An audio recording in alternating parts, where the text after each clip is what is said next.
오늘 소개해드릴 책은 싱 어게인 30호 가수 이승윤 때문에 다시 회자된 아이에게 배우는 아빠입니다. 저자는 이재철 목사님으로 가수 이승윤의 아버지입니다. 그는 100주년 기념교회 담임 목사로서 사역을 하다가 몇 해 전 은퇴를 했습니다. 목사님은 이 책을 쓰며 자신의 삶을 회고합니다. 목사님은 4명의 아들을 얻음과 동시에 자신의 영성의 삶이 시작되었다고 말합니다. 아이들로 인해 영성의 우물이 더욱 깊어졌다고 소개합니다. 아이들을 통해 깊은 은혜를 누릴 수 있었고, 그런 의미에서 아이들은 하나님이 보내주신 귀한 선생님이었다고 말합니다. 목사님은 이 책을 통해 그때그때마다 주신 주님의 음성을 일기 형식으로 기록하였습니다. 첫째 승훈이가 4살 때의 일입니다. 승훈이는 어린이집에 점퍼를 입지 않고 가겠다고 떼를 씁니다. 그 이유는 새로 산 벨트를 친구들에게 자랑하고 싶어서였습니다. 그런 승훈이를 보며 목사님은 승훈이가 평생 예수님을 자랑하는 아이가 되기를 소망했습니다. 그러던 어느 날 목사님은 새벽 기도회를 다녀온 후 승훈이에게 별 기대 없이 말을 건넸습니다. 승훈아, 아빠가 몹시 아파. 아빠 위해 기도 한번 해주지 않겠니? 순간 승훈이는 조금도 주저함 없이 귓가에 대고 속삭였습니다. 예수님, 우리 아빠가 몹시 아파요. 꼭 낫게 해주세요. 예수님의 이름으로 기도드립니다. 아멘.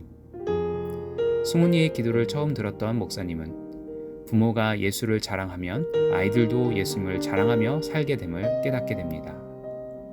여호와는 나의 힘이요 노래시며 나의 구원이시로다. 둘째 승국이가 부반장이 되었습니다. 그리고 형 승훈이도 부반장이 되었습니다.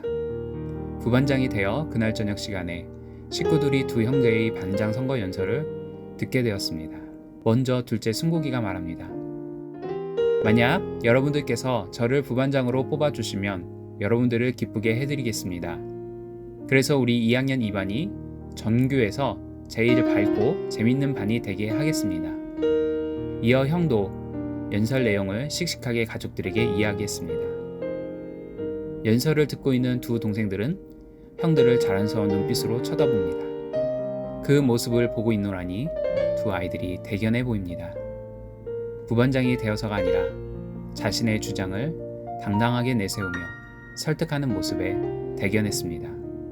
우리도 진리를 당당하게 내세우며 진리를 사람들에게 설득시킨다면 하나님 아버지 역시 우리를 대견하게 여기실 것입니다.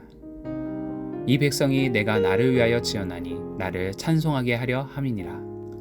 셋째 승윤이가 넷째 승주를 견제하던 일입니다. 셋째 승윤이는 형들의 방에 들어가지 못해서 문 앞에 오는 것이 빈번했습니다.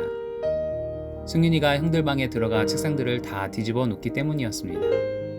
그런데 승윤이가 4살이 되자 형들이 금종령을 풀어주었습니다.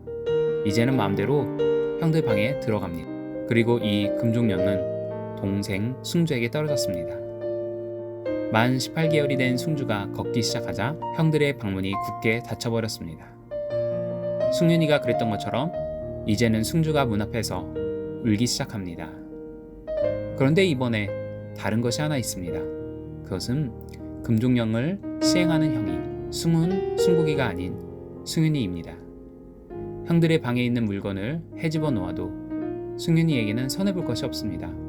그런데도 승윤이는 승주가 방에 들어오지 못하도록 철저히 견제합니다. 거실에서 함께 놀다가도 승주가 형들 방에 들어가려고 하면 재빨리 방으로 들어가 문을 잠가버립니다. 얼마 전까지 닫혀진 문 앞에서 목 놓아 울던 승윤이야말로 가장 승주를 이해해 주어야 할 텐데 그러지 못합니다. 많은 버스에 제일 마지막으로 탄 승객이 그만 태우라고 외친다는 이야기를 생각해 봅니다. 당신의 경우는 어떻습니까? 그냥 출발하자고 외치는 사람입니까? 아니면 아직 타지 못한 이들의 입장에 서서 더 태우자고 간청하는 사람입니까?